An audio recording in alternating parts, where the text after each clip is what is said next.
How to check someone else's location on iPhone. Hello everybody, welcome back to my channel. This is me Bipin Bisnath, and today I'll guide you on how you can check someone's location on iPhone. Now the process itself is quite simple and easy, so let me guide you through. Now I'll give you 3 different ways on how you can check someone's location. Now if you open up Find My app, which is inbuilt app.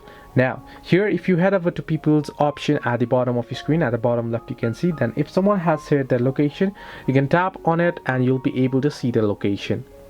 Now this is one of the way.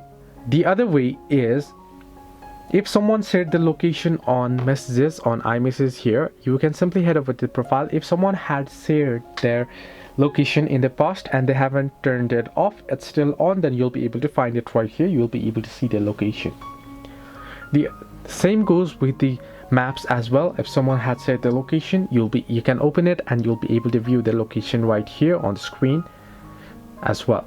So this way you can see location or check someone else's location on iPhone. Hope this helped you. Do like and subscribe, and do not forget to leave a comment down below if you have any further issues.